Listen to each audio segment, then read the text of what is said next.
In this lesson, we will be studying Aniyar Pratyanta Shabdas and how they are used in different vibhaktis and some of the forms. Let us observe these sentences. Balakena Pataha Pataniyaha. Balikaya Pataha Pataniyaha. Sarvaihi Pataha Pataniyaha. Tava Pataha Pataniyaha. Mama Pataha Pataniyaha. Balakena Pataha Pataniyaha. Balakena Katha Pataniya. Balakena Bhagavatam Pataniyam. Balakena Granthaha Pataniyaha. Balakena Pustake Pataniye. Now, if you see all these sentences, the words ending with anir don't change with respect to the karta. As already discussed, it changes only with respect to the karma. So if karma pada is pullinga, this also will be pullinga. If karma pada is ekavachana, this will be ekavachana. Grantaha pataniyaha. Grantaha bahuvachana. Pataniyaha bahuvachana. Grantaha is pullinga, therefore pataniyaha is pullinga bahuvachana. Pustake pataniye. Napumsakalinga dvivachana. Pataniye also is napumsakalinga dvivachana. Bhagavatam pataniyam. Bhagavatam grantham. So Bhagavatam, if we take, Pataniyam follows Bhagavatam. Now in all these cases, the linga and number and gender is the Aniyar Pratyanta Shabda will follow the linga, gender and number of the Karma Pada. They don't change with the forms of the Karta.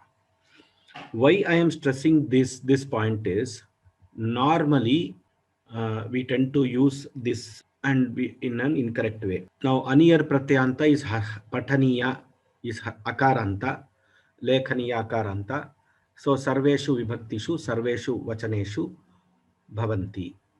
Sharvarohita, can you read this Shabda? Yes, sir. Akaranta pullinga gamaniya shabdaha. Akarantaha Pullingaha. Akarantaha pullingaha gamaniya shabdaha. Gamaniyaha gamaniyau gamaniyaha. Gamaniyam gamaniyau gamaniyan. Gamaniyena gamaniyabhyam gamaniyaihi. Gamaniyaya gamaniyabhyam gamaniyebhyaha. Gamaniyat gamaniyabhyam gamaniyebhyaha. Gamaniyasya gamaniyayoho gamaniyanam. Gamaniye gamaniyayoho gamaniyeshu. Uttamam. Tadvai Adarsh.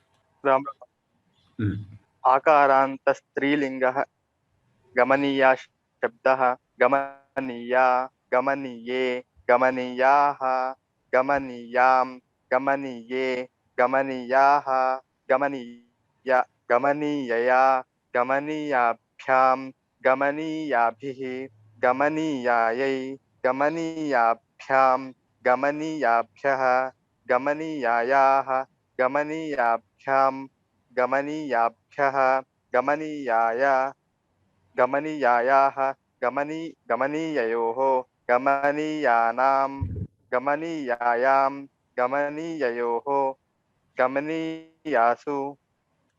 Dhanyavadaha. Now similarly, Gavaniya Shabda in Napumsakalinga, only the two vibhaktis will change, rest all are like Pullingas. Now, having seen the forms in all the 7 vibhaktis, let us do some practice exercises. Rajaratnam Jayalakshmi. महोदय Hmm. पठनीयः पठनीया पठनीयं गमनीयः गमनीया गमनीयं करणीयः करणीया करणीयं वदनीयः वदनीया वदनीयं पाठः पठनीयः भगवद्गीता पठनीया रामायणं पठनीयं ग्रामः गमनीयः शाला गमनीया गृहं गमनीयं श्रमः करणीयः सेवा करणीया भजनं करणीयं विषयः वदनीयः कथा वदनीया सत्यं वदनीयं. Dhanyavadaha. धन्यवादः महोदय. Srinivasan Iyer. Ram Ram. We have to form sentences. Aham patham pataniyam. That is, you forget about the subject, because subject, it will not follow the subject. Subject will be maya actually. If you want to use the subject, use maya. Acha. So, Maya by me, by me. so I should only say patham pataniyam that way. No, pataha, for this exercise you can tell like that, Ah, but you can assume the subject acha. as maya, tvaya, balakena, ramena, govindena, etc. like that. Acha. So it will be maya patham pataniyam. Maya patham, pataha pataniyah. Patah pataniyah, katha pataniya, patram pataniyam, bhashanam pataniyam, Kadambari, kadambari pataniyam, pataniya, Strilingan. Kadambari पठनीया मंत्रः पठनीयः पुस्तकं पठनीयं पत्रिका पठनीया Uttamam, very good. Ram Ram Ram. Lata PL. Ram Ram महोदय Ram Ram. गृहं गमनीयं देवालयः गमनीयः शाला गमनीया रामः गमनीयः नगरी गमनीया आपणः गमनीयः आपणं गमनीयं विपणिः पुल्लिंग Pullinga. विपणिः गमनीयः क्रीडाङ्गणं गमनीयम् धन्यवादाः. धन्यवादः. Next we have Neil Shetty. Ram Ram Ram sir. Ram Ram. कार्यं करणीयं परोपकारः करणीयः शुश्रूषा करणीया शुश्रूषा करणीया भोजनं करणीयं निद्रा करणीया प्रीतिः करणीया चिकित्सा करणीया अभ्यासः करणीयः. उत्तमम्. धन्यवादाः. प्रज्ञा.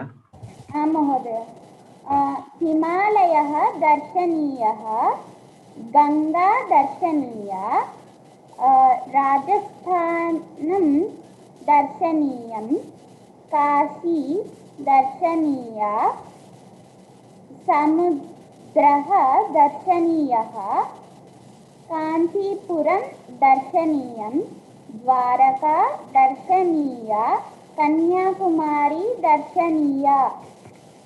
उत्तमम्. धन्यवादाः. धन्यवादाः महोदय. So in all these exercises we see that the aniyar pratyanta shabda follows the karma.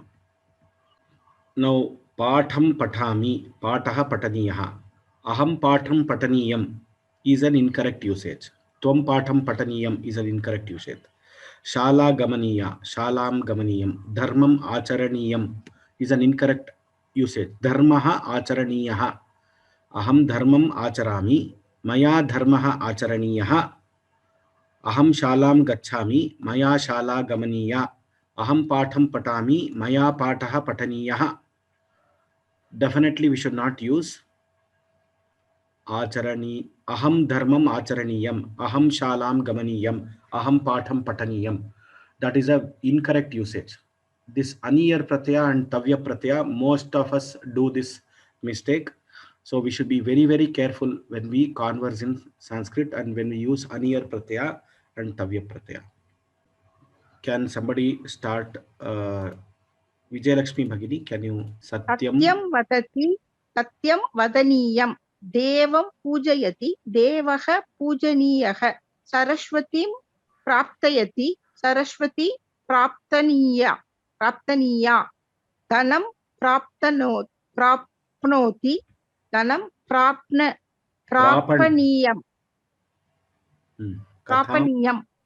katham kathayati, katha kathaniya. Uttamam. धन्यवादः महोदय. Sitaram Subramanian. भूमिं कर्षति भूमिः कर्षणीया अश्वम् आरोहति अश्वः आरोहणीयः लतां चिनत्ति लता चिननीया छेदनीया धनिकं याचते धनिकः याचनीयः शत्रुं निन्दति शत्रुः निन्दनीयः उत्तमम् धन्यवादः Can somebody read this? MC Sriram. Namo Namaha, sir. Hasati, hasaniyam. Snati, snaniyam. Dhavati, dhavaniyam.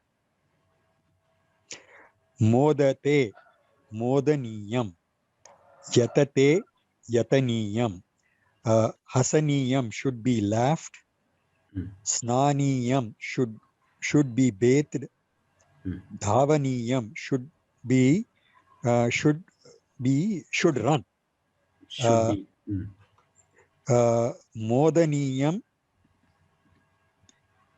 Modaniyam should be rejoiced. Yataniyam should put effort. Should put effort. Dhanyawad. So this I will give in the exercises. So the summary of Aniyar Pratyaya is Aniyar Pratyaya, we have Lingatraya, Rupas, all these. It is a Karmani Pratyaya. The most important point is Karma Padasya Lingam Vachanam Anusarati. Aniyar Pratyayanta Shabdaha Karma Padasya Lingam Vachanam Anusarati. That is the most important point which everybody has to remember, and that is the in sentence construction we have to correct ourselves if we are making mistakes. Suppose if the dhatu is akarmaka, like hasaniyam kind of a thing, it doesn't have karma pada, so in that cases it will be napumsakalinga ekavachana, hasaniyam, snaniyam, etc. So if the dhatu doesn't have the ability to have a karma pada, then the forms of Aniyar Pratyaya will be in napumsakalinga ekavachana. This we will be studying more in the Prayoga chapter also. We will in Bhave Prayoga and other Prayogas. So we will be studying the next chapter again. Once again, this Tavya Aniyar and Tag Tavatu in the sense of changing the voice and changing the voice of the sentences. I think with this we have finished this one. I want somebody to read this verse. Sir, shall I read? Ram, sir. Read. Manasa satatam smaraniyam. What is the next line? Sir, smaran vachasa satatam vadaniyam. Lokahitam mama karaniyam. Manasa satatam smaraniyam. Do you know the meaning of this? No, sir. Manasa satatam smaraniyam. We should always remember with the help of our mind. Vachasa satatam vadaniyam. We have to always tell with the help of our mind. Lokahitam mama karaniyam. My job or my work is to do lokahita karya. That is what we should do. Smaraniyam, vadaniyam, karaniyam are, what are they?